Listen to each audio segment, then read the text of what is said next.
All right. Hello, everybody out there.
You are back here on the slack line, the big slack line once again.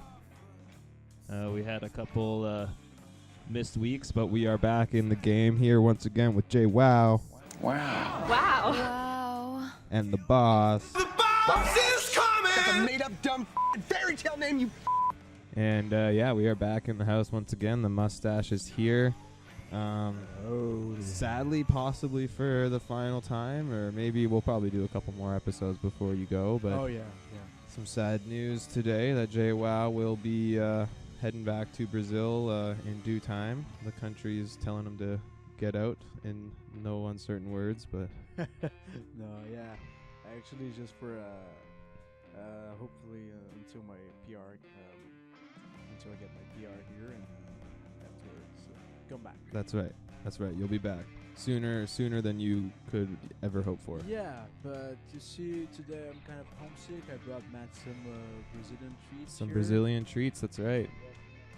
Guaraná, which is a pop that we have there. It's very delicious. It's very fruity. Not sure what the fruit is, but I'm gonna look it up afterwards. The fruit is Guaraná. Yeah, I know, but I'm not sure what it looks like or anything. I'm gonna look it up afterwards. Yeah. It's a fruit that they only have in Amazon. Tastes kind of grapefruity, but sweeter. Yeah. Without the bitter aftertaste. Well, it's a little sugar inside. Yeah. True. I don't know what the actual fruit tastes like because this is a fruit pop, but it is very good. And we got some chicken fried potato thing. It's called coxinha. Coxinha. Yeah. And coconut cake. Coconut cake. Oh, that's dangerous, I think. Yeah, it's very simple one, but I guess it's good. Okay. I will have a bite of that coconut cake. Just give me a little break of it. Yeah. Oh my goodness, it's so fluffy. Holy shit. Oh, it's falling apart. Oh, so moist. Oh my. It's just I was still it's talking just a about the clump cake. in my hand. Oh my god, I got to put my mic down for a second and try a bite of this.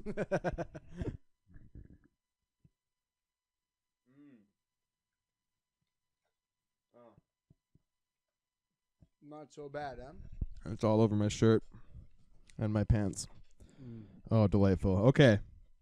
We are going to get to our guest right away today because she is kind enough to call into us from Chicago, an old friend of mine back from university days. She has since gone and done delightful things with herself. That sounds really weird. I should cut that out. She has since gone and done amazing things with herself. And we will get her on the line in just a moment. Her name is Dr. Zoe Arthurson-McColl, and she is a JD candidate. I'm just going to set my mic down, and we'll get her on the line. All right. Hey, Zoe. On the line, we have Dr. Zoe Arthurson-McColl. We welcome her to the Slack line. How are you today? Welcome. I'm pretty good. How are you? Doing all right, thanks. How's your weekend starting out? It's really boring. In contrast to the past, I'm avoiding St. Patrick's Day like the plague. I was gonna ask you. I was gonna say I know you're used to. When we used to hang out, St. Patrick's Day was a bit of a holiday for you. I was curious about your take on that now. I mean, I like it, you know, because it's just everyone's best friends on St. Patrick's Day. It's You know, true. it's always That's true. fun. That's But, true. you know, I'm old and I don't have the energy. Like, I barely had the energy to put on pants today, to be honest. You're not Um, old. You just you work way too hard. this is true. This is true. Yeah. Right now is probably a good time to mention that anything you say is not necessarily reflective of Kent University and all of their affiliates or something to that effect. Yeah. Let's get to you a little bit. So you graduate from University of Calgary and you go down to Gainesville, Florida, to University of Florida, right? Down there? Correct. Yes. And I got confused because last time you told me you're a doctor of criminology, but then you post your PhD finally on your wall and it says doctor of philosophy. Oh, so that's just that's what PhD stands for. Okay. So well, I don't know why it's PhD and not DPH, but you know, it's the name of the degree. So it's like, you know, I have a master's in criminology. I also have a doctorate of philosophy in criminology. Oh, I see. Sweet. So then you go from there and you're on you hit Kent University in Chicago. Yeah. Where did you teach in Kent for a little bit and now you're just studenting, or you just went right into studenting at Kent? I just went right into studenting. Oh, okay. Yeah, and still, so I have kind of a super part-time job working for the Institute on the Supreme Court of the United States. Oh, wow. Yeah, so it's kind of like, you know, it's something, you know, basically we run a blog and there's all different kinds of posts. Like we'll do like if there's arguments in a case and someone will be assigned to write about that, and you know, kind of be like a resource for information if people want to kind of delve deeper. But you know, we write in a way that you know, someone without, you know, a legal education would be able to understand. Um, so basically, I get paid. I mean, not very much because it's a student job, but I get paid to nerd out about the Supreme Court. So That's cool. I know you like that. Making really long distance Judge Scalia jokes that nobody else gets. yes, yes. Some people get them. You know, Yeah. I'm. Oh, I'm sure you travel in circles where people do get them. Yes. So I swear I'm funny. Oh no, you're. Yes, I'm well aware of your humor. Don't worry about that. But you did this all after and during surviving leukemia, which Yes. is something that you carry with you, obviously, both as a point of pride and kind of a way, I think, to give yourself some resolve to complete the things that you did. You want to talk a little bit about your struggle there? Yeah. So I was diagnosed with AML, acute myeloid leukemia, in my second semester of grad school, and I actually recently reached 4 years of survival from diagnosis, which for my type of cancer, which the 5-year survival rate is about 5%. So getting to this point is just, you know, medically kind of incredible. That's awesome. Congratulations, Zoe. Thank you. And so I lived in the hospital for 6 months, and I don't know how, but I managed to stay in school, still get my PhD in 4 years, and then go to law school. And now I'm kind of in this place where, like, you know, obviously I have school and everything, and things are going well. And I'm kind of like dealing with the long-term consequences of that. Because, you know, cancer is not something that's supposed to happen in your 20s. So, you know, it actually it caused me to develop a bit of PTSD, which, you know, hasn't been the most, obviously it's not fun to deal with. But yeah, now I'm at the point where I've joined a couple of like online support groups and stuff like that. So That's great. yeah, it hit a bit of a rough patch there, just, you know, psychologically kind of coming to terms with, you know, the fact that I had a terminal illness. But I found that I actually, for the first time, voluntarily took days off of school. Yeah. Yeah. Yeah. So, Well, I'm sure but you everyone was deserve the really break. supportive. Yeah, and like, I mean, you know me. I don't like resting and relaxing. That's I right. find it kind of abhorrent. So it hasn't been like the most comfortable thing, but it does work, that whole resting and relaxing thing. So it's Yeah. I also started reading a non-school book for the first time in like forever. Oh yeah? Is it Yeah, fiction based or is it a non-fiction? it is. Oh really? Well, yeah, and actually a friend gave it to me because she's like, "You're having a tough time, read this book, it'll make you feel better." So I'm reading The Alchemist. Oh nice. I have that book. I haven't read it yet though. Yeah, it's like, I don't know, for me where I am, it was exactly like it's exactly kind of what I need to be reading. Um, so I highly recommend it. Yeah, I look at it. It's actually on my shelf right in front of me here, and every once in a while I glance over and go, I should read that, and then I don't.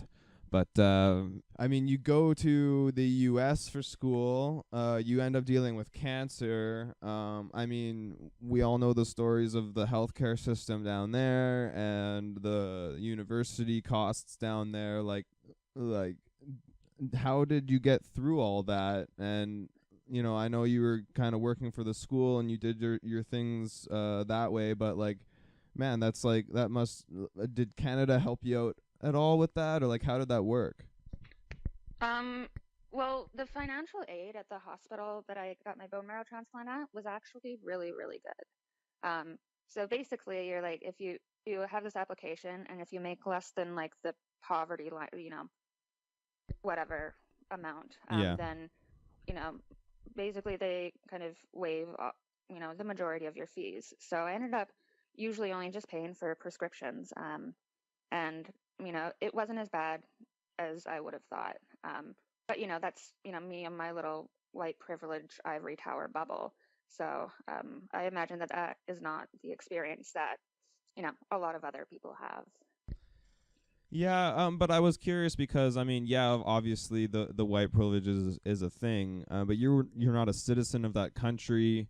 Like I'm not sure what your rights were at that point because you'd only been there for a couple years at that point. Like, what, how I don't know. I find it odd that you wouldn't have to pay, pretty much anything for. Well, I mean, like I don't know, but like as you said, like a lot of it was kind of taken care of for you. How I was under the impression that that was pretty much just not a thing there. Usually it is. I think it had part of it might have had to do with the fact that I was a student at the university, which the hospital was affiliated with. Okay. So, like, I'm not in the same situation now. So now I actually have to pay the healthcare bills, which is super fun. Oh, Um, okay. but I go to Chicago Kent, but my hospital is Northwestern. So I don't know if it's they give kind of students of the university that the hospital is at.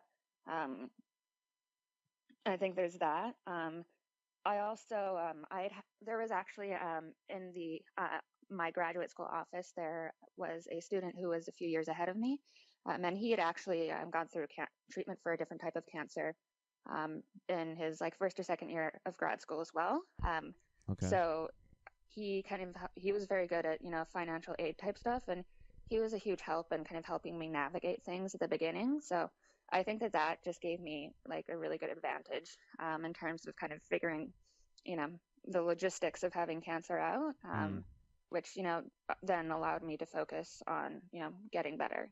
And did you join any other sort of support groups while you were sick, or I mean, you mentioned that you're kind of doing that now with the PTSD that you're dealing with, but as far as when you were sick, did you go through anything like that? A little bit. And what was the most helpful for me was this organization at the hospital called Streetlight. And basically they have, undergraduate volunteers, and they hang out with you. Like, you know, a group of them would come to my room and we'd have a Cards Against Humanity night. Oh, nice. Every year on my transplant birthday, a couple of people from that organization who, maybe they're not volunteering or anything, but, we still kind of like keep in touch with each other.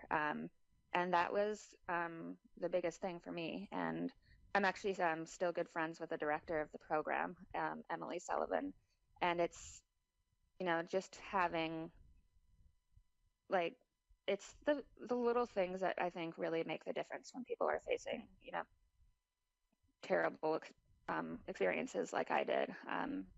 You know, like someone even my friend Kelsey came every week and she did my laundry. Like, and Yeah. it's very small, but like all the little things like that kind of like built on each other to kind of get me through. For sure. It's amazing the amount of good, just small gestures of kindness can do for anyone, but particularly somebody that is obviously dealing with, an illness or any type of issue like that. Yeah, so you survive the leukemia, and the world is better for it as you go on to become, or you've always been very politically active and justice based, but you want to you have pursuits of being a judge, yes, and you're on that path at a very young age. How are you dealing with that landscape? Well, I go back and forth about wanting to be a judge, honestly. Because on the one hand, it's a super cool job, but there are also a lot of kind of drawbacks. So, I mean, I'm still in my first year of law school, so I'm trying to keep my options open and just kind of be open to other possibilities. But it is kind of, an intimidating kind of idea because, whether, I'm a defense attorney or if I end up going, into politics or whatever, I'm going to have, power. And I feel like too much of an adult for like my age. I don't know. It's like Yeah, really? well, I People are mean, going to trust me with this? You did that to yourself, Zoe, by being way too awesome and working way Thank too you. hard. So that just comes with the territory. But yeah, I see what you're saying. I mean, like, I I forget sometimes the age of people as they, kind of rise to maturity and to a level of power that is significant in the world, even something up to like President of the United States. Like, there's rarely been a president that's been under like 50 years old. So, and then you look at yourself as you're 26, right? Or just turned 27, right? Yes. Yes, Yeah. I forgot. I have it written at the top of my page to wish you happy birthday off the top, and I did not, and I am sorry. Happy birthday to you. Thank you. And that was on the 15th, right? You turned 27? Yeah. Yes. Yeah, Same nice. birthday as Ruth Bader Ginsburg. Oh, is that the main reason why you're such a big fan of her? Well, I mean, there's lots of reasons. So she has like a pop culture following. Yeah. Someone made this meme once of her calling her the notorious RBG. Yeah. And that just kind of like caught on. So, I'm in the fan club, I guess you could say. That's cool. That's cool. But yeah, so it can be hard to think of yourself or others to think of you as somebody that can be, a mover or an impactor on a grander stage when you're, not even 30 years old. Do you find that, especially, with doctor in front of your name and as a young woman, do you find, just people kind of not being able to shake that from you? Well, I get different reactions. I mean, sometimes there's people think that because I look about 10 years younger than I actually am. So Yeah, so you sometimes look it's, 16. yeah. So sometimes it can be difficult to get people to take me seriously. But then, for people who, at least know me, they, will come to me with like serious things like, job applications, and not just like I need a reference, but like even people are applying to like law school and grad school and med school who, have been in the classes that I taught at the University of Florida. And it's kind of like, I'm going to be a factor in determining whether like you get to, pursue this career. Like it's it's a tremendous responsibility, and one that I don't take lightly. Things like writing letters of reference, or when people are like, I don't know how to solve this problem, even if it has nothing to do with my expertise. Um, you know, People seem to think that sometimes because I have a PhD, I'm some sort of responsible adult. Which, we could debate that all day. But Well, I think academically and career-wise, yeah, definitely. Your personal life is your own business. So, however immature you are there, I think as long as you are, I think you're gonna need that balance a little bit if you're so professionally motivated in one direction. You got to have a little silliness on the other side of things. yeah. Go ahead, Joelle. You had a question. I just think it's interesting you said that you think, in your opinion, everyone can be rehabilitated, right? Even people that are biologically violent, like the. Mhm. Do you think that these people also have? It's possible to have a treatment for them? I think it's possible, very unlikely. Mm-hmm. But the point is that it's possible, and I don't know enough about clinical psychology to, give a really informed opinion about any of this. But I don't know. I don't want to be seen as supporting, the rights of, serial killers or anything. And in a lot of cases, it's very unlikely that someone can be rehabilitated. But if it's possible, I think we should try. And I think that trying starts out as with treating everyone the same way in the criminal justice system. And do you think that after conviction, like the U.S. Prisonal system, it's a place to get rehabilitated? I mean, recently. That doesn't sound good. Recently, I saw. I don't know if you have seen this documentary called "The House I Live In," and they just. No. You've seen it? No, I haven't. Oh, okay. Well, it was just interesting for me because they were just showing the American prisonal system, and like even the prisons when they become private, right?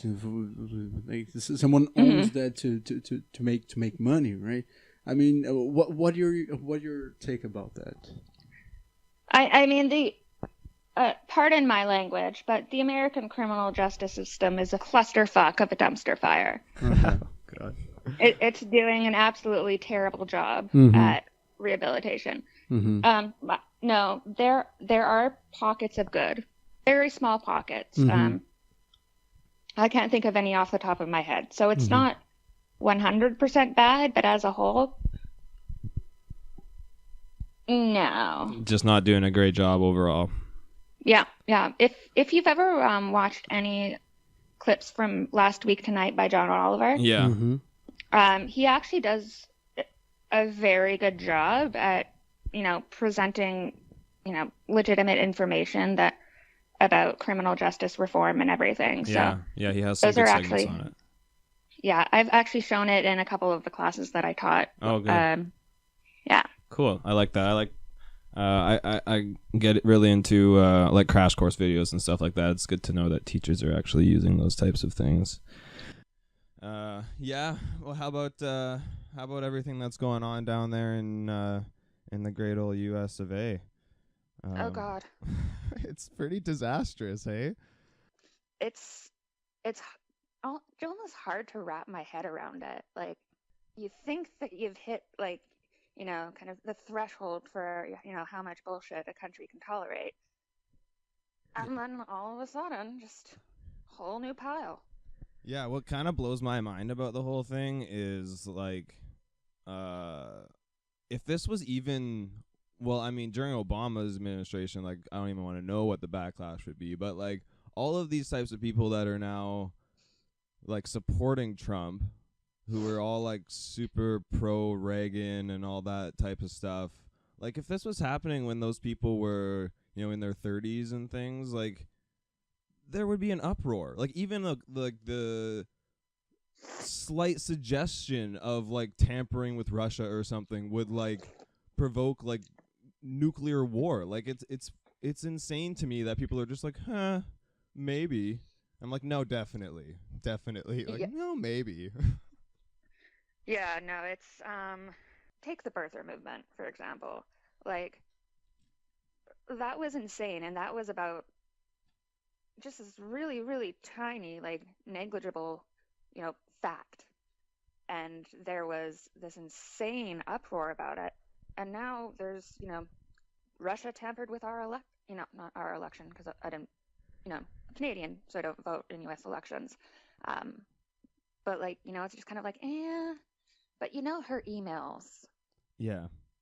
Like people are still talking about, like, he'll still bring that up, and I'm like, dude, you won. Yeah, it was like a year ago. Like, shut the fuck up and run the country.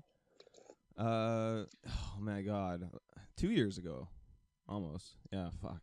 Oh God. Oh. I know. It seems like it should be like a decade ago. It's interesting to me to live though in like what I would consider like a historical point in history. You know, like that sounds kind of redundant, but like we're gonna look back on this time and be like, oh my God. That's when everything either went to fuck or that's when everything changed in some way, shape, or form. Hopefully, I'm optimistic that it will end up being for the better ultimately, but you never know. Yeah, I think, fingers crossed that things will end up, kind of working out. And I think we can already see some of that positive change. I mean, the biggest example of that would be, the kids in Florida, like Emma Gonzalez, who are leading a movement that they should not have to lead. But, there's kind of these little kind of strands of hope kind of loosely scattered about the country.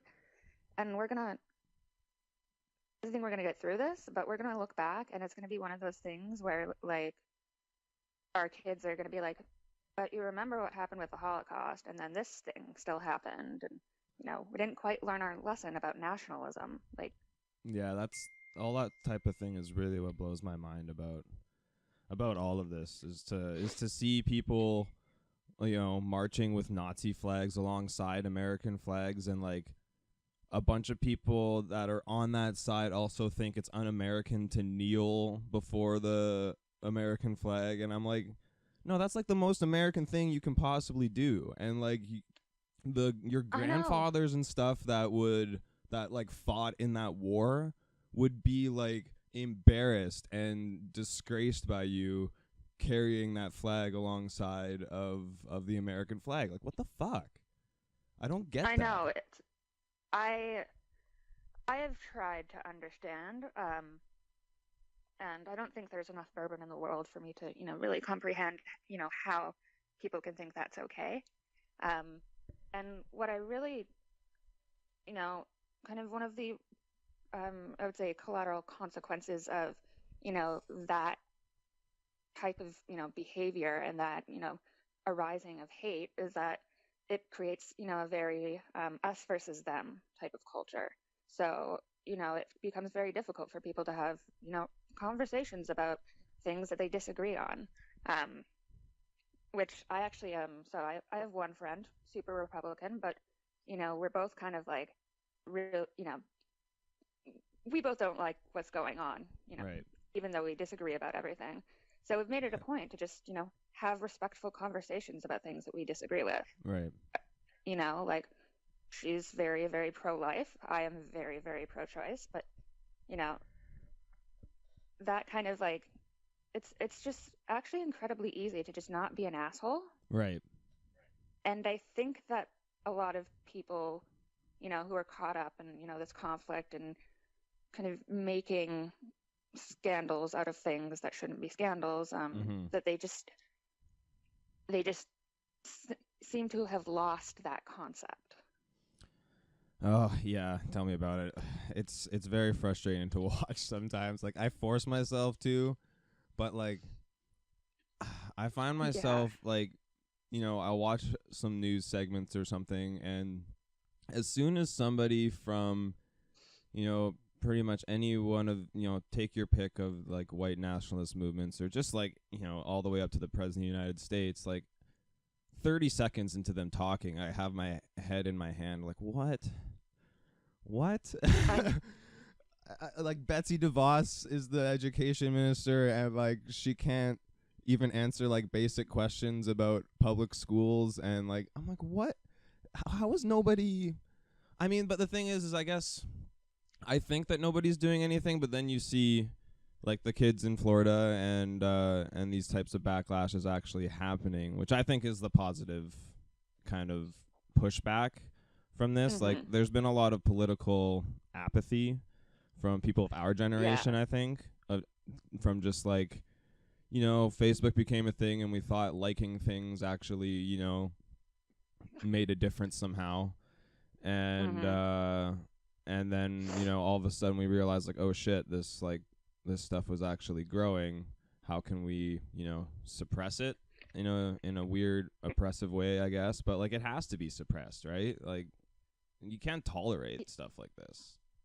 Yeah, and it's I think part of the reason is that it's so much. Like it's incredibly overwhelming, and I think that part of that apathy is that we kind of sometimes create these little safe worlds for ourselves, because if we really realized what the fuck is going on and just how bad it is, then it would be almost devastating. So I think people sometimes, they just don't realize that, it is possible to kind of be aware and to not be completely overwhelmed by it. But, it's easy to just be complacent. Yeah, that's true. I mean, especially from a Canadian standpoint. I mean, I'm American as well, but like there's still only so much I can do without actually like moving myself. But like, okay, so you're a Canadian that's been in the States. I've been curious to ask you about like just your take on the kind of cultural differences, because I mean, you went from, what is probably the most conservative part of Canada, but still very liberal area compared to Florida, interior Florida, where you go to school, and then now to Chicago. Like, do you want to talk a little bit about the sort of cultural differences there?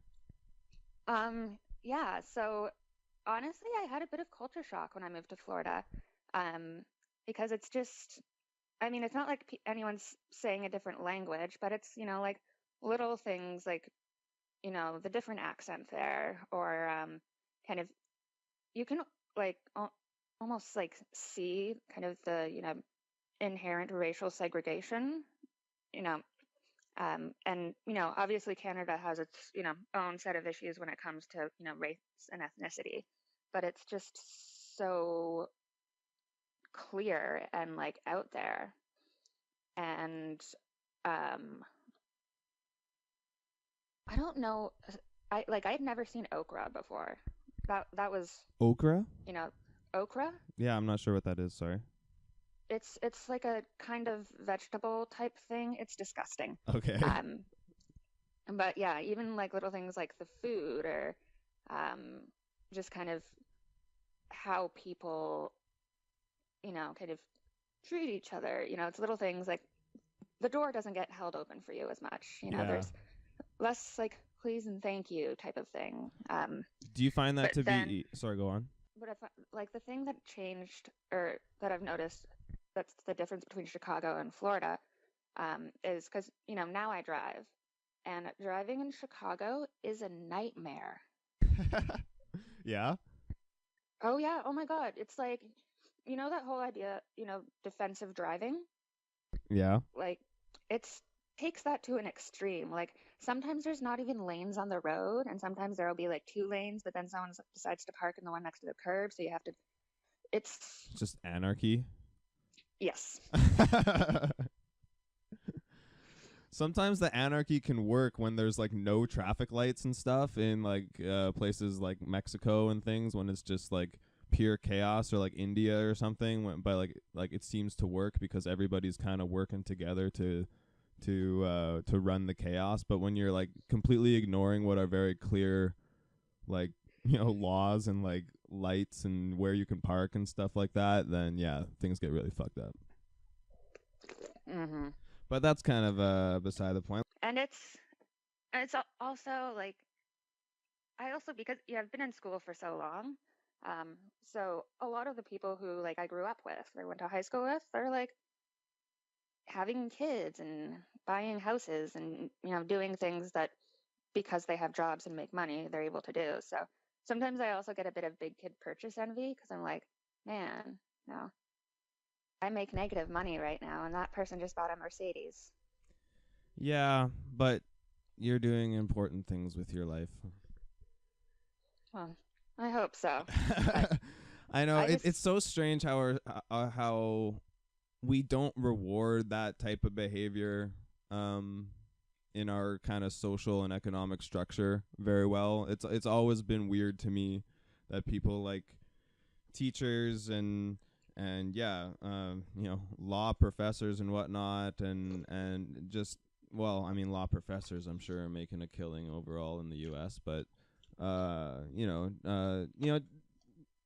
public defenders and that type of thing tend not to make a lot of money, even down to like firefighters and police officers and things. And then, you have people that sit on their ass and rake in billions of dollars because whatever. We don't need to get into that, I don't think. But anyways, but you did mention, last time that that you kind of struggle with, or you don't struggle with, but other older people tend to struggle with, referring to you as doctor and that type of thing, and that can kind of grate on you a little bit. It does, and I get that there's this idea, I guess, that I'm being like pompous or something, but I'm like, I freaking earned that, like. Absolutely. But it's hard to in situations like in class when I get cold called and they're like, Ms. Arthurson-McColl, like, technically, like, I have the right to say actually it's a doctor, but in that kind of setting, it's not gonna bring any benefit to me. It's probably just gonna make me look bad in the eyes of my professor. So it's like, want to be called what I have the right to be called, and balancing that with kind of I guess maintaining like good working relationships. So it's a balancing act, but I mean, I in my like email signature, I always have at the bottom Dr. Arthurson-McColl. So yeah, well, I mean, you should, and like you said, you absolutely earned that. And yeah, I mean, like the professors that are teaching your classes, you mean, or people that you work with that rightfully should be, like, because they refer to their other peers as Dr. McDreamy or whatever, they should be referring to you as Dr. McColl or Dr. Zoe, even if you want to be informal about it. Yeah, well, it's usually like professors who are teaching my classes, and like it's no, like, they're not doing it to offend me or anything. So I think that's usually where I kind of like draw the line. If it's in a social setting, I totally correct someone, but it's I get that having you don't expect to have PhDs in the first year law school class. So it does bother me, but not enough to kind of motivate me to fight for change or anything. Yeah, that's fair enough. Yeah, so last time we were talking, my co-host, he mentioned a story about his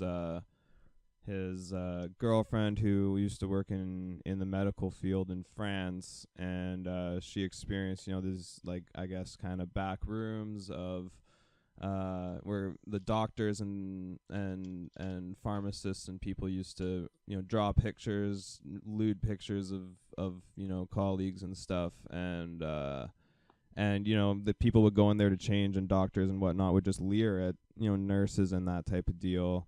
Obviously gross, disgusting behavior, but like, is there something about, these people that are put in, not put in, they put themselves in positions of trust, like you're talking about, writing references letters and that type of thing.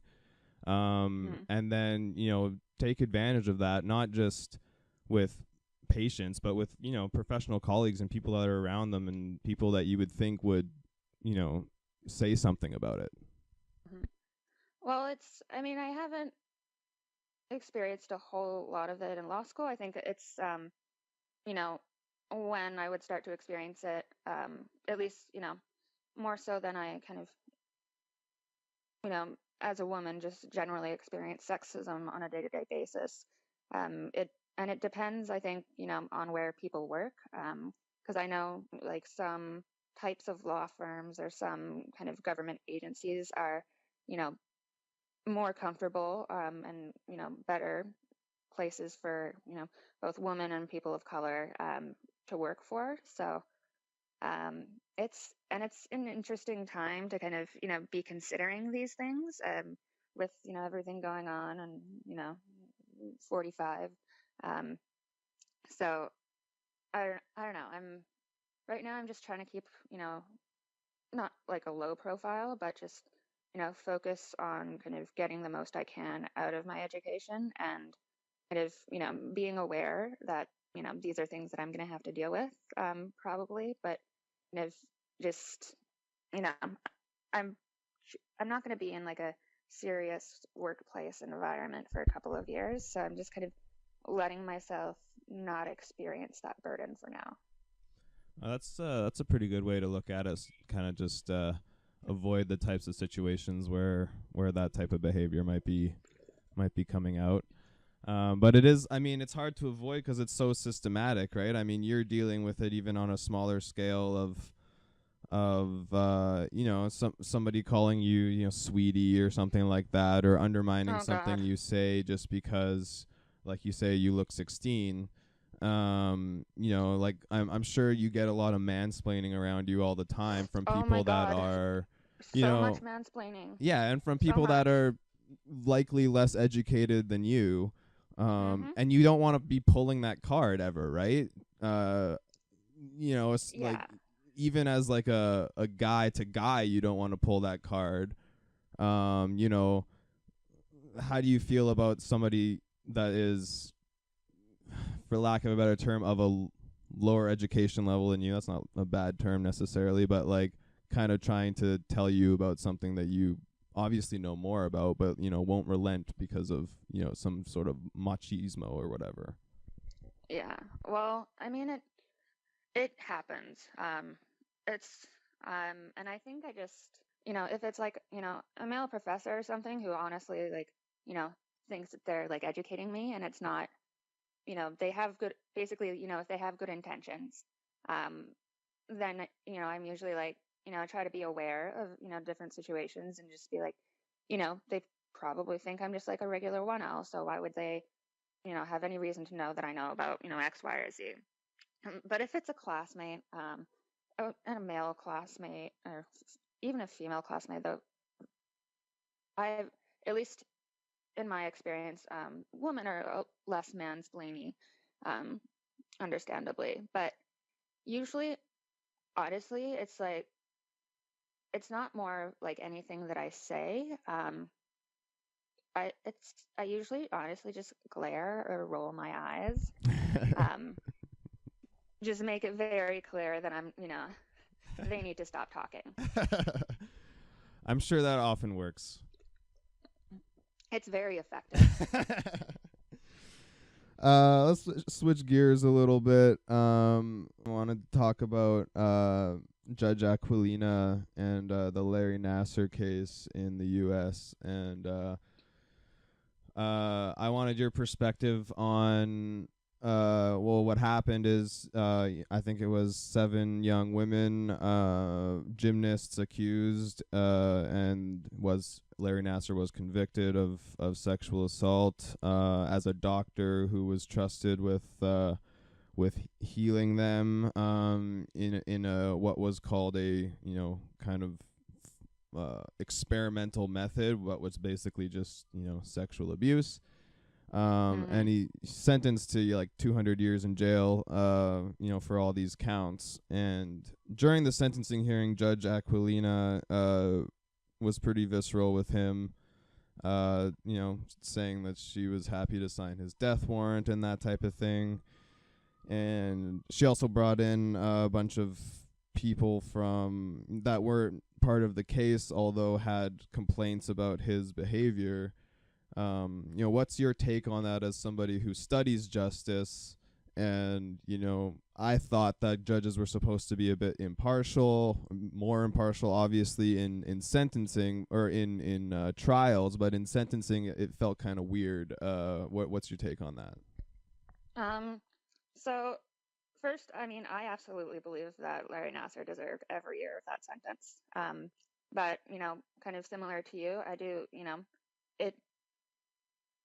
I understand that, you want to give victims a forum to kind of, address their abuser and, have a voice and give them, that bit of power back.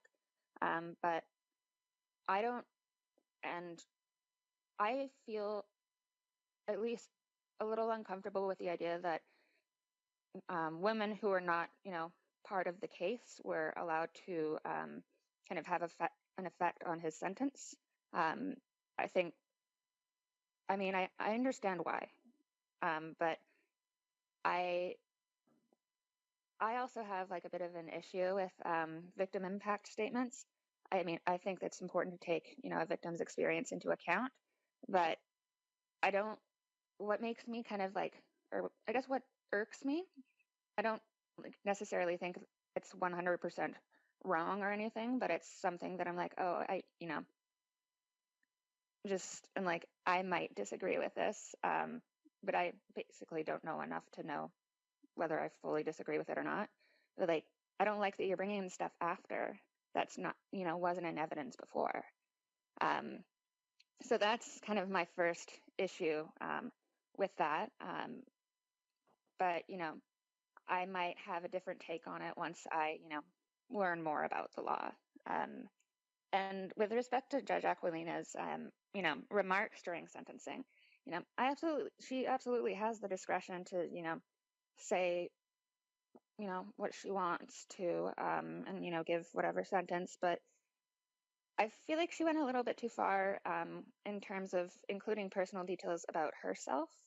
Because I don't remember exactly what, she said, but I think, it was a little too personal. And from my perspective, at least. Yeah, it definitely, as soon as I watched it, I actually thought about you and wanting to ask you about it, because I was like, man, it seems off to me. And just, the state of kind of justice in general in the U.S., it seems kind of, I mean, not seems, it is off. There's a lot of, systematic issues involving, prisons and just how many people they're putting in there and for what reasons. And what's your take on kind of just the overall system down there and how it's working for for the criminals as it's supposed to?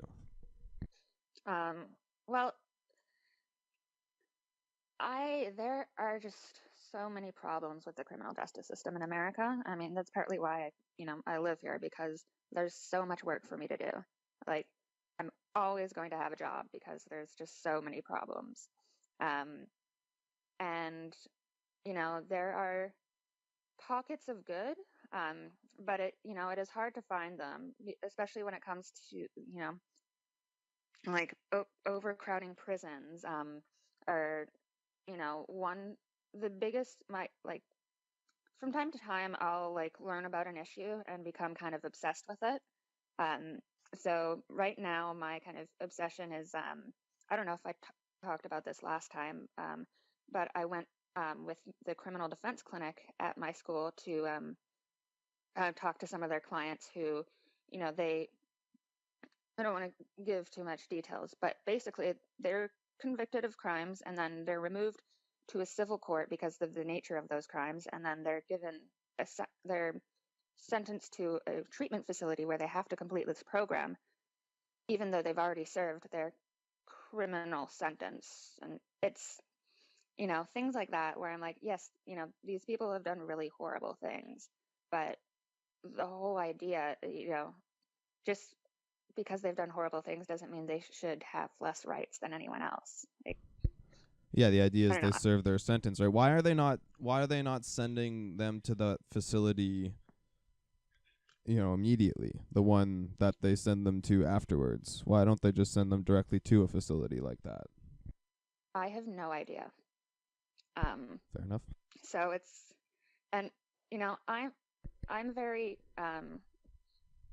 you start to see kind of like personality prototypes among law students. Like some people, you look at them, you interact with them, they're going to be a prosecutor. When Okay. you interact with me, like I'm public defender through and through. Like Yeah. it's so I have, I wouldn't say like an extreme perspective, but whenever I think about issues in the criminal justice system, I usually automatically approach it from that perspective. Which isn't to say that it's the right or wrong perspective, but Mm-hmm. that's just kind of I guess the way that I think. Okay. Yeah, I mean that makes sense. I can totally see that you end up being a public defender, for sure. I wanted to. So, I mean, you mentioned the issues in the U.S. You've been away from Canada for a while. I mean, do you have any aspirations or thoughts on coming back here and running our country? Because I would totally vote for you. Oh, thank you. Right now I do not.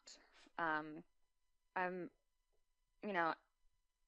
right now I think that, I could see myself living in Chicago. Yeah, you like it there? Yeah, but I mean, I don't want to rule anything out. So, unexpected things happen in life all the time. So For sure. if it felt like it was right for me to, move back home and have whatever career there, then that's, what I would do. So I decide a lot of like big things in life, like going to law school, basically based on a gut feeling.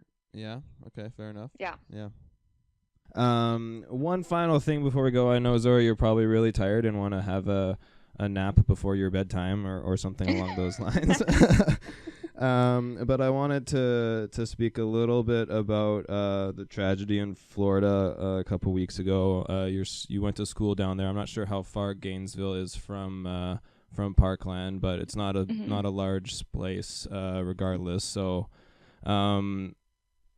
the main takeaway for me from all of this is the backlash of the children and or young men and women, I should say, really, and their fight against the government and the people that aren't protecting them. I've found them to be very inspirational. I wanna hear your take on what's going on down there. I am absolutely in awe of, those young men and women. I am also honestly ashamed that they are the ones that are having to make this fight, because people like me who lived in Florida for several years, my peers, we should have done this for them. But they are doing an incredible job, something that they should never have had to do. I saw this meme posted a little while ago, and it was something to the effect like, when I said I wanted the world to be more like Harry Potter, I didn't mean that I want all the adults to sit on their asses and make the teenagers save the day. That's a good one. I like that. It's true. It's a sad thing, but at the same time, I've been thinking about it a lot and talking about it a lot, and I look back and I mean, youth has always been a force for change for stuff like this, and it sucks that it has to be so young, and these people had to lose their friends and loved ones for something like this to happen. Of course, multiple times. Of course, it's happened many times, but it's always kind of a group of young people that seem to force these types of issues. Mm-hmm. And I think they're doing a phenomenal job. They're very articulate, very, reserved. They're doing a very great job of not saying, I'm sure, what many of the things they're thinking. When they talk to politicians like Marco Rubio, I'm sure that Emma Gonzalez has some choice words for him. But in the interest of having a productive conversation, she controls herself. For sure. One of the things that's actually bugged me most about it is the rhetoric from, the adults, quote unquote, from the politicians and stuff that seem to still not take these kids serious. I keep saying kids, not take these people seriously, and bring up their age constantly as something like it's a detriment to them, or 16, 17-year-olds can't mobilize or whatever. And I'm kind of like, these people are a year away from fighting for your country. Like, where's the perspective come from on stuff like that? I mean, my thought is that if you're old enough to be the victim of a mass shooting, you're old enough to advocate for change in politics. And unfortunately, that means that 6 and 7-year-olds now have a great political standing. But, the reality is that Thoughts and Prayers did shit after Pulse. They did shit after Las Vegas. And, the kids in Florida, they don't want Thoughts and Prayers. They want change. Yeah. Do you think that them being teenagers actually resulted in this type of movement, as far as a lot of people said after the Sandy Hook incident that, well, if they're not going to institute any sort of change after that, then it's never going to happen. Mm-hmm. But all those kids, there's elementary school kids, they don't really have a voice of their own at that point, and the parents are dealing with the tragedy of their children. The Vegas thing, same sort of deal, right? People from all over the world are at that place. They're dealing with the tragedy of their families. And so are these people, obviously, but the kids, they don't have, they're just finding directions in life, right? And all of a sudden they're given something to really, really fight for. Do you think that has a great impact on that type of thing? I mean, I think that it is a factor. From what I've read about, the group of young adults who are kind of leading this movement, they were, civic minded to begin with. And I think that, they were already fed up with the issue. And instead of dwelling on a personal tragedy, they're using, something horrible that happened to them to bring some good about the world. Yeah, it is very inspiring. And you are inspiring as well, Zoe. I always I read things about you, and I'm always blown away. And whenever we talk, we have really great discussions, and we should do it more. We will we'll have a chat after the cast here, and maybe tomorrow after you have some rest that I'm sure is sorely needed. Okay. Well, thanks for talking, Matt. Thank you for joining us, and you have a great night. Have a good one. You too. Bye. Bye. That again, Dr. Zoe Arthurson-McColl from Kent University in Chicago, the University of Indiana Jones.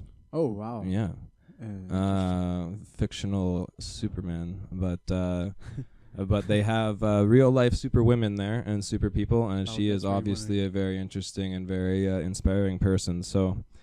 We appreciated chatting with her and her taking the time for that. We're gonna take a break, maybe have another one of those tasty, delightful Brazilian pops that Joao brought us, and we'll be back in a few minutes. Yeah. Bye for now. This is how it goes. when you're on your own.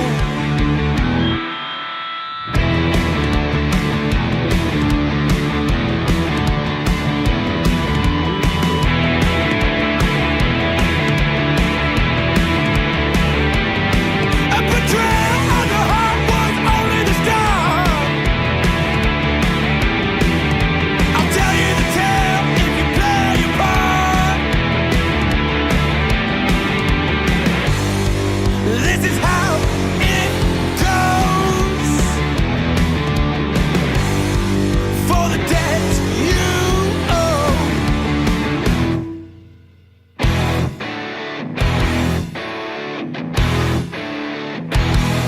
And now we're wanted for treason. Love, baby, love is the reason. And now we're wanted for treason. Love, baby, love is the reason. Love is the reason. It's killing season.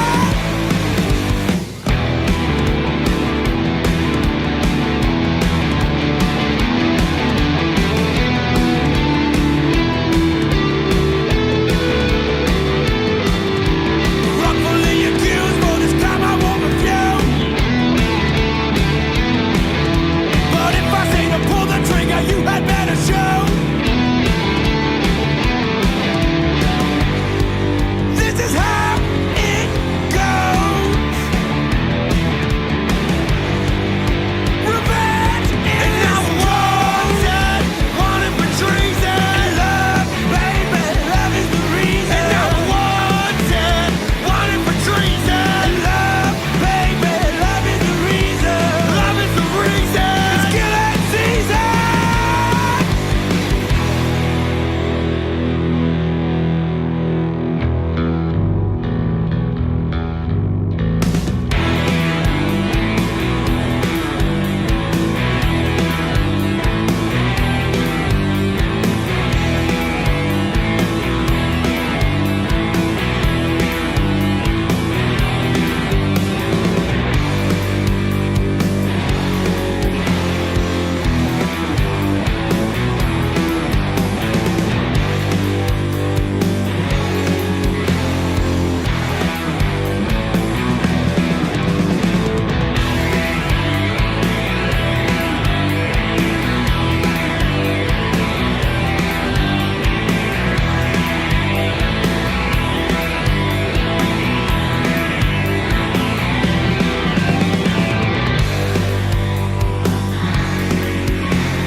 You're my brother. You're my brother. And we do this for each other.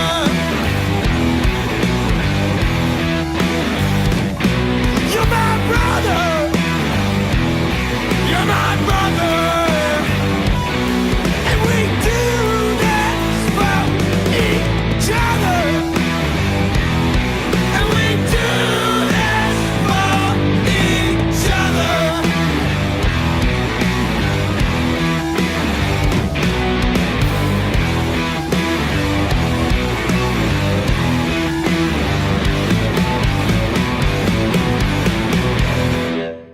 Hello. Are we back? We are back. Wow. We're back. We're back. back. We're back. JWoww and the boss. Well, it's hard my, to. my real name was used a lot in that last segment. I'm afraid that somebody might identify me. Oh wow! Yes. Who beat somebody? Like the American People are after me. government? Yeah, people are after me. man. Putin is after me. You know, the gravy and cheese they really want me. Oh wow! Yeah. Oh man, that must be tough, huh? That's It's why you true. hide yourself here in this room. Yeah, I with don't all wanna the be- gear. Yeah. I don't want to be I kind of look like a crazy person, hey? When you come into this, I got all this recording gear. I'm shouting. And all these weed plants planted everywhere. Like, yeah, Not sure. everywhere. I know, not everywhere, just on the floor. And I have to put them on somewhere. the floor, on your bed. It's a small room. Everywhere is. It's an experiment. It's an experiment. Sure. I just put them in dirt, man. I didn't even buy them. They came prepackaged in my weed. Sure. I didn't buy seeds for the purpose of growing, but I thought I'd stick them into a pot. And Yeah, though they look happy. They look happy marijuana plants. I had to cut a few out. Last night they were dead, but I had extra seeds, so I replanted to see if other ones will grow. Okay, well, let's see that. Oh, there's this one right behind And me. you can always start another business if film doesn't go well for you for a while. No, you it's know? only it's more to keep my wallet healthy. Sure. It's a personal use thing. I'm thinking about the day I'm gonna come here and the room will be just like weed plants. It'll be And like you're a gonna be jungle. you're gonna Machete your way through it. and you're gonna be like there meditating with dreadlocks, like yeah, man, I'm just hanging out with my plants, man. I'm too bald for dreadlocks, man. I can't go that with route. dreadlocks on the beard, Ju- man. yeah, I'll go You've to the been there beard. like for 5 And just weeks. I'll be bald but have like really long just like like 5 meditating head and hair. smoking your own growth, you know. Like, Yeah. Oh, Maybe yeah. I'll extract something from the marijuana to cure baldness, and then I'll be super rich. Wow, that would be amazing, man. You can just, like, Speaking of, do we have I don't know. Speaking of, do we have any more of that cake? the That cake, coconut cake? no, it's they Oh. have more in the store though. That's just across the street. Yeah, That's it's good. like 2 I do blocks have this away. chocolate. JWoww brought me a Brazilian chocolate today. Try to read the name. Lacta. No, Lacta is the It's the brand. Yeah, it's Sonho de Valsa. yeah, Sonho de Valsa. Sonho de Valsa. It's very popular there. And it does has peanuts though. It's like well, you're gonna tell me what that feels like and What it feels like in my mouth. Oh, it looks like it's got some wafer in it. It's kind of a tall, bulbous chocolate. isn't that a nice sound? Crunchy.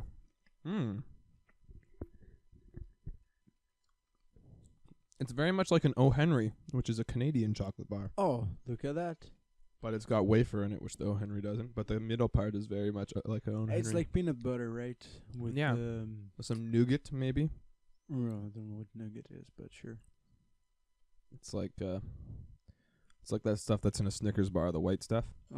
Okay. Well, I like how this program goes. Like the first session is just like this really intellectual talk, and the second session is just like we're just saying rubbish about chocolate and about you like being this crazy dude with dreads. I don't know how we're gonna connect those things. It's gonna be interesting. It'll be great. It'll be great. We're gonna connect them right now Yeah, man. after I finish my chocolate. Oh, nice. I don't think it's a secret on the show that marijuana is a part of it. Oh, no. No. So it's okay. Yeah. Well, a part of the boss's single shows, anyways, more so than the oh yeah, dual shows. you've been doing this every day, huh? I took a break a little bit this week. I only did Mhm. 2 shows this week.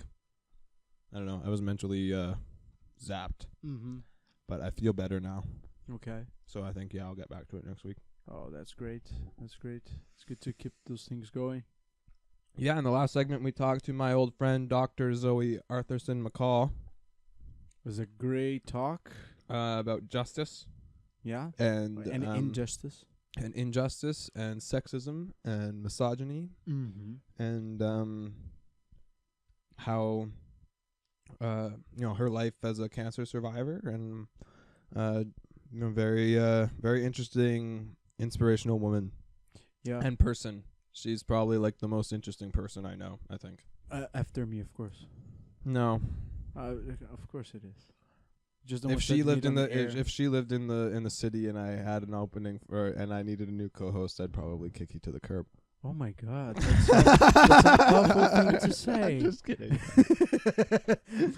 Oh well, I guess she's very interesting. No, Zoe and I went way back. We knew each other in university when she was doing her undergrad at University of Calgary, and I was doing my only grad at University of Calgary. But yeah, she was. I knew her when she drank a lot of beer. I'm sure she still drinks a lot of beer, but she also does a lot of really awesome things, and she did a lot of awesome things then too, as she was doing all of this stuff, right? Let me see. Working her way through school and putting herself through school. She's a Canadian that went down to the U.S., which is notoriously stupid expensive to go through school. Mm-hmm. She went down there and put herself through it. And faced all these challenges as she laid out. And she's a PhD with only 26. at only 26. Oh my God! I'm And turning 30 this year, and I know. Yeah, she's kicking life's ass for sure, and I like that she has no qualms about saying it either. She commands respect, and and she deserves it. Yeah, I like that. Yeah, it's a shame that we still, people like that so interesting. They still have to command respect instead of just having them. Yeah, and it sucks to hear that she, still on a daily basis has to deal with the stuff that all women seem to have to deal with. Yeah, which is it's really shitty, man. And you tell your story about Claire and her, or I shouldn't say it. Did I say her name? Yeah. That's okay. And her issues, yeah. It's just she was telling me this story and I couldn't believe what I was. Those are medical doctors, people that supposedly know about stuff, and if they see people naked all day, they examine people, so you would think that they are professional, but deep inside they're just spurs. And it's just that's the things that we never. It's hard for us to grasp how deep this the misogyny and how deep this macho society still goes. It's just a lot of things is changing. A lot of things, I think we are improving in a lot of aspects, but it's just nasty how we have this still have this stuff, man. Yeah, I know, man. It's really brutal. It's just become. I feel I feel gross about it every time a story comes up where, a friend or a girlfriend of a friend or anybody that I know has been through something even mildly awful of being harassed to and had something rude and gross said to them by some weird person. Anywhere from that to I don't even want to say bad things, ugh. All right. I don't want to talk about it anymore. Okay. We talk about that a lot on the show. Yeah. And we had a big segment on it just a minute ago with Zoe. Dr. Zoe. Dr. Sweetie. That was funny. She's cool. I didn't really have another topic for today. You do? Okay, hit me. Maybe we can actually do this more with someone that can elucidate this more. But I would like to talk to you about dreams. Oh, okay. I don't know. I've been having this and how it works in our subconscious, because it has been a while since I don't remember as much as dreams that I've been remembering right now, and it's so they are so creative, there's Mhm. no right and wrong, you know. Right. Like during our whole day, we are thinking about this, and oh no, we shouldn't think like that, or shouldn't think like this, and all of a sudden you have these dreams That makes no sense. that makes no sense, but at the same time they're just free to express themselves. You know, it's like an artist inside of a artist. You know, and how funny it is that our life. As our life goes, the dreams they just become something else, you know. So I've been living in an RV here in Vancouver for a while. I've been living with my girlfriend, and today I had a dream related to that, and it was amazing. Like the amount of details and like it's all related to my life, but at the same time, it's just don't making any fucking sense. You know? It's like an abstract version of your life. It's like a Picasso. It's like if Picasso painted your dreams or something. And it's important to actually it's free. It's free scripts. Those are free scripts. Totally. That's where a lot of my inspiration has come from. When Oh, I really? write. Yeah. I mean, if you see the dreams from Akira Kurosawa, it's all his dreams. You know, the one that he met Van Gogh and like all those dreams that he had. It was all related to him.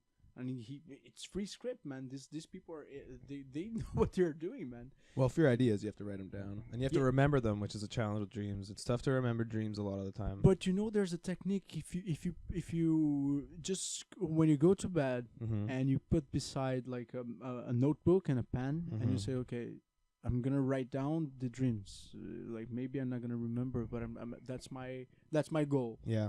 And all of a sudden you start remembering them more and It's true, man.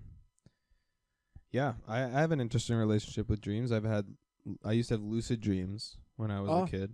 What is lucid dreams? That means they're like dreams that you can control. Oh, really? Yeah, like you can control yourself in them. Oh, wow. Well, you can control other things in them Like too. a video game. Yeah. Wow. And that's I started to have like serialized lucid dreams. But while you were sleeping? Yeah. That's very Canadian. You can control yourself while you are dreaming. Yeah. Well, I mean, you can control certain aspects of it. Okay. And they started to become serialized in my mind. Oh, wow. Like they would start up again where the last one left off. Like I wouldn't have them every night, but when it was like a return to You just where I pick was up- before. Wow. It was really cool, and I started drawing it and documenting it as like a comic book. Uh-huh. And this was when I was like 13. Okay. Excuse me. And I had like a little shitty like stapled together comic book that I had drawn or whatever that was kind of about it, or like spawned out of it, not completely about it. Obviously, Yeah, I don't have yeah. enough time in my sleep to. Sure, spawn that but all but out. if you had I had like the first sort of. ideas, it's Yeah, I had like one sort of scene in my mind, sort Mm. of thing, or like a few different sort of scenes. sure. And I did that. I wrote the little comic book. I kind of, went about my school life and whatever for a few years, and came back to it later on, and I wrote it into my book there, and which I just turned into a script. And yeah, so it's just like Let's see. it's free writing, like you Yeah. said. And but I don't have those dreams anymore since I started writing them. oh, really? Yeah. Hmm. Since I started cartooning them as a kid, I don't have them You st- anymore. Wow, that's weird. Mm-hmm. But I've obviously explored that world a lot more in my conscious mind at this point. Okay, I would like to. We should bring someone in to be our guest that knows about dreams and I would like to, yeah, for Yeah. sure. We've had a couple talks about dream states a few times with different guests. With Alexis, we talked a little bit about lucid dreams and being able to like feel your dreams. Like they're in a space. Have I ever told you about the time I felt like I actually got like physically shook by something in a dream? no, Oh, really? no, Oh, I thought we've talked about this no, before. I haven't. Oh, I guess I just talk a lot on and off the mic. My roommate asked me what the podcast was about last night, and I kind of like gave him a little like sentence long answer that grew into like a 10-minute political rant. And then I was like, okay, this is why I podcast and yell into a microphone, so I don't like yell at people in real life. But anyways, yeah, I had this dream once after this movie. There's a movie called White Noise, and it had these 3 like shadow figures that like moved through electronic devices and were like in the static, in the white noise, quote unquote. And they looked like kind of the Fates almost, you know? Yeah.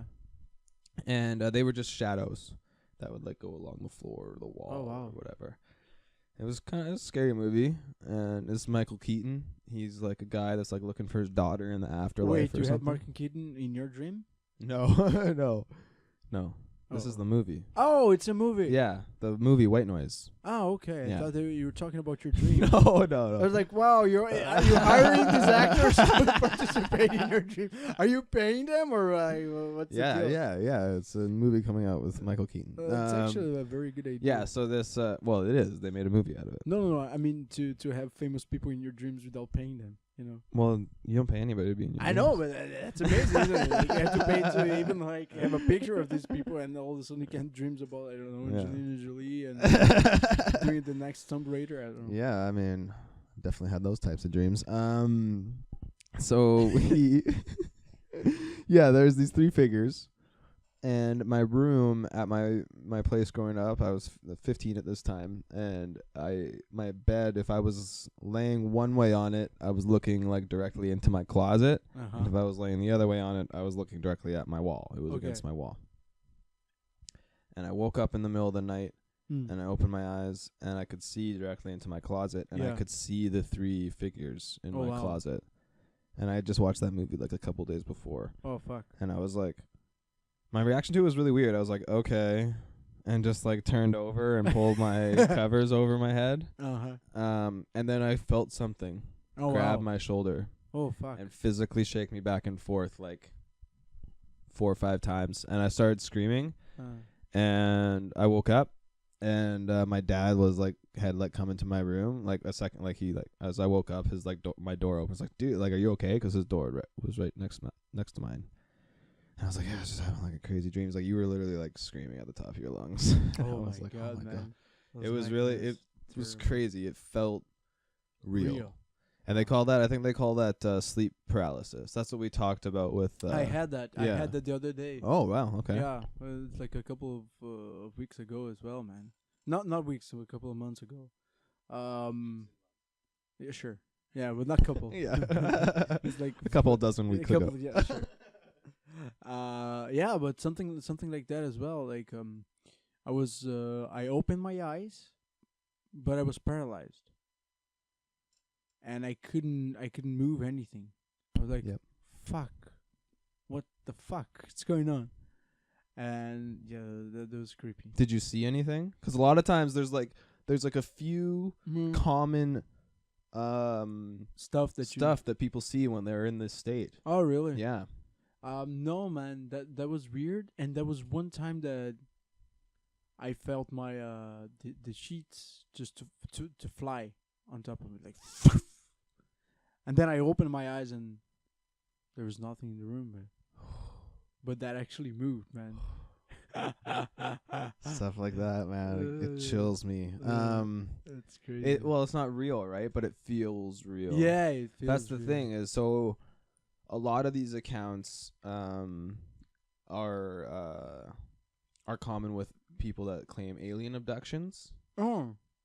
Like they feel paralyzed and then they see aliens come into their room and take them. Oh wow.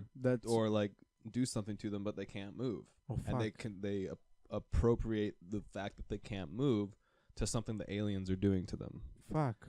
There's also like an old hag that people see. An old hag is like an old woman. A scary old woman that like comes into the room or talks to you or something. Fuck.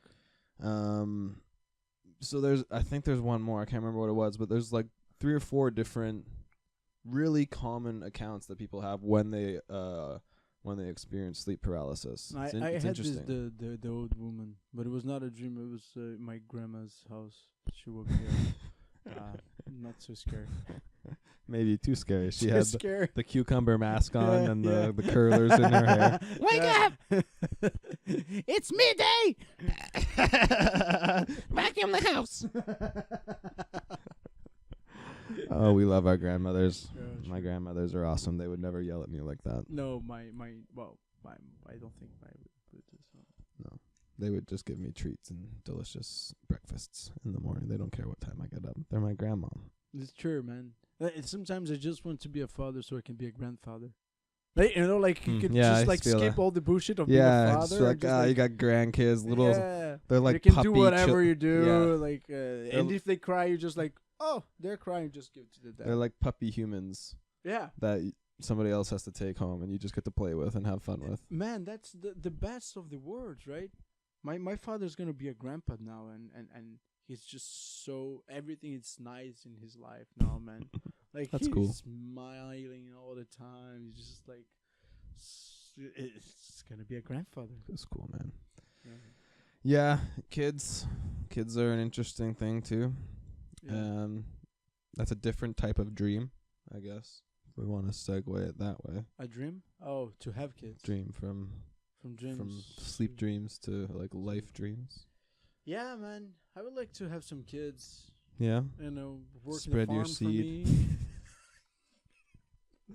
Literally spreading seeds. Yeah, they would do the job. Plow the field. Oh, for real.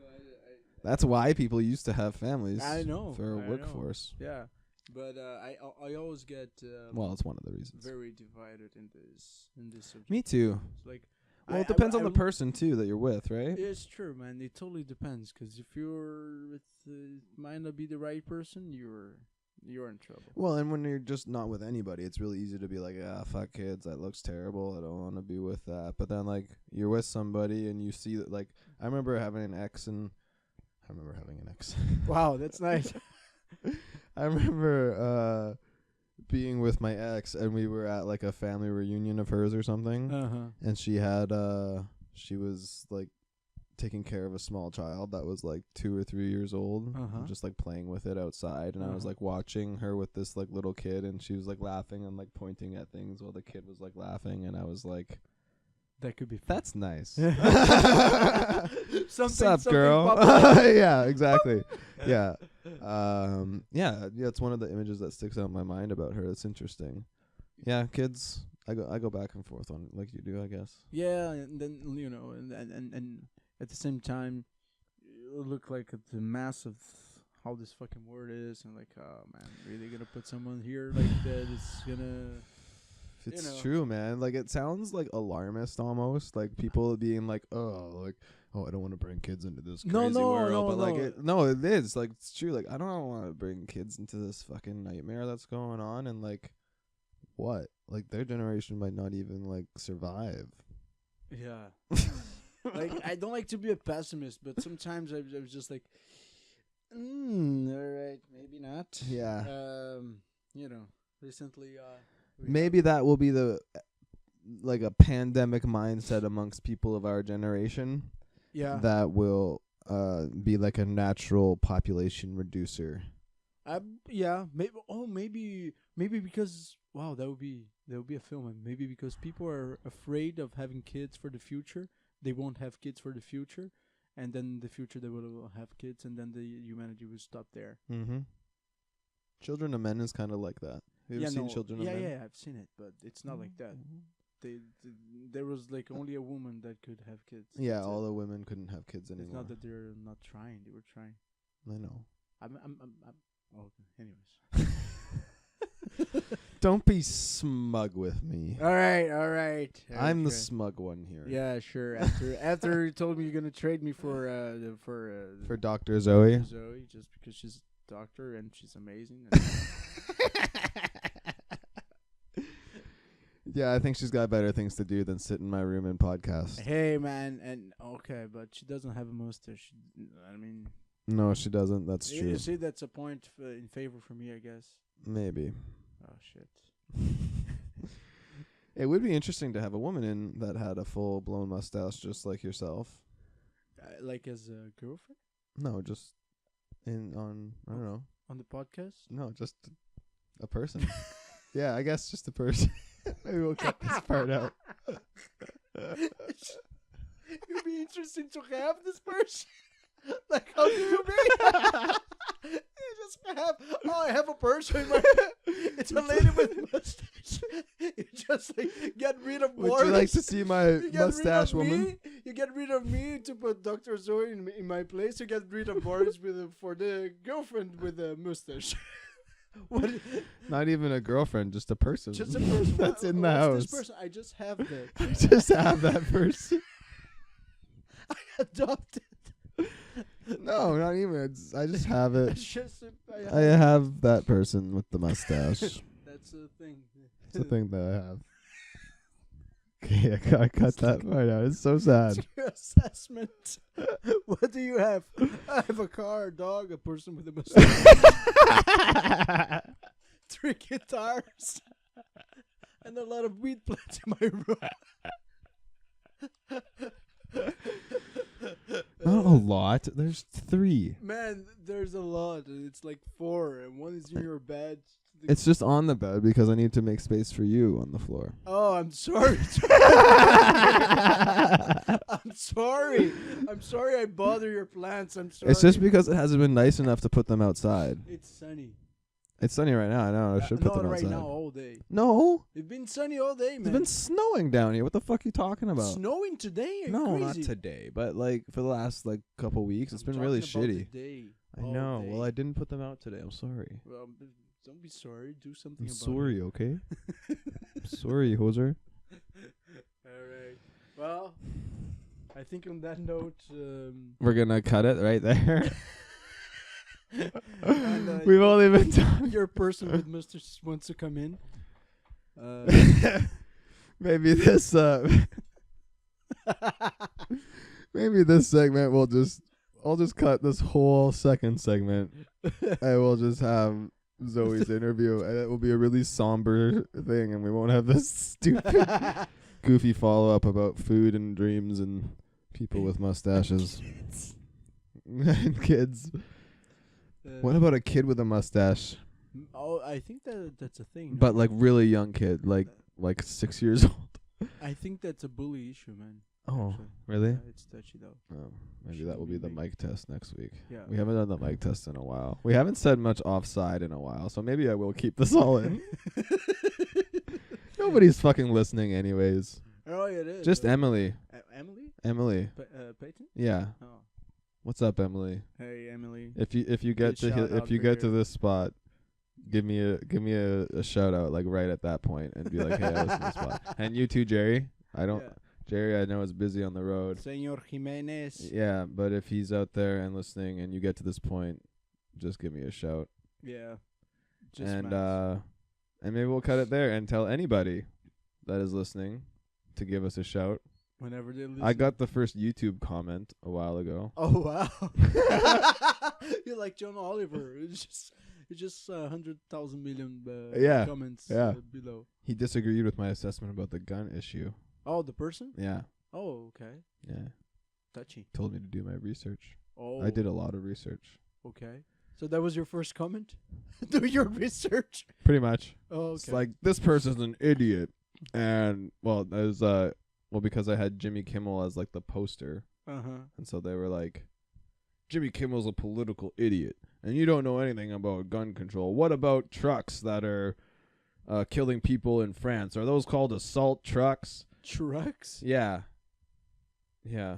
So when I think I stopped reading at that point. Oh. But I responded with, I'm glad you enjoyed the show. Oh, wow. Okay. Actually, I said we are glad you enjoyed the show.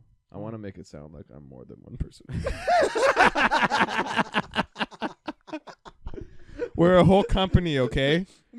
I have Me research assistants I have and a a secretary mustache person. and my own personal assistant Yeah. and a mustache person. I have those Sits things. Things that I have. Things that I have. Things that we should- have. We should make And an whole office? segment of like Matt the boss. The Things boss. that I have. Boss. Things that I have. Things that I have with the boss. In my room. In my room, I have Shit here in this I have room. 3 empty soda cans, an empty beer can, a full beer can that I cracked 2 nights ago and didn't end up drinking. Oh, yeah. It was sad. I picked that up this morning. I was like, what a waste of that Pabst Blue Ribbon. Oh, okay. A very loyal sponsor of the Slackline, Pabst Oh. Blue Ribbon. Really? Yeah. I'm glad to know. They don't pay us anything, but we pay them for their product, and then we consume it, and that's how the sponsorship works. That's okay, yeah. So I think it works all around in the world like yeah, that's a sponsorship, right? Okay, yeah, I Okay. think so. So this episode is brought to you by Pabst Blue Ribbon, and Although we didn't drink any Pabst Blue Ribbon. we can do that in a second afterwards. Oh, I have some nice. Pabst left in the fridge. Ooh, Yeah, wow. we'll crack a Pabst after the podcast today because we probably shouldn't be doing that at like 1:30 or whatever. But we probably could. It's Saturday. What the fuck? Yeah, we do whatever you want, man. You have your own person with mustache. Yeah, I have that. Why can't I have a beer at 2? All right. Okay, that is it for the Slack line So with JWoww Wow. and the boss. The boss is That's a coming. made up dumb fairy tale name, you He's my boss, so very good, the boss. So thank you, boss. Thank you, JWoww. Thank you to Zoe, Dr. Zoe Arthurson-McColl for joining us at the top of the hour. Can you call me Dr. Joe Alpha? Dr. JWoww. No, you didn't earn it, man. But If Dr. Zoe can't get the doctor love from her own doctor colleagues, then you definitely don't get Dr. JWoww. No, I'm Just sorry, once in a man. while in the podcast. Sorry, man. I'm pretentious enough calling myself the boss. Like, you're gonna be doctor? Doctor of what? Doctor of like doing Mustaches? stuff and like being awesome. Doctor of cool. All right, that is it for the boss and Dr. Cool JWoww. Nice. Thank you. His medical license has been revoked as of this moment. Thanks anybody who's listening. Please follow the Slackline on Instagram at the.slack.line, on Twitter at slackline_radio, on YouTube and iTunes at the Slackline podcast. And See you next week. we'll see you next week for all fun things and enjoyable special times. Yes, and Brazilian chocolates and coconut cake. Let's cut this shit.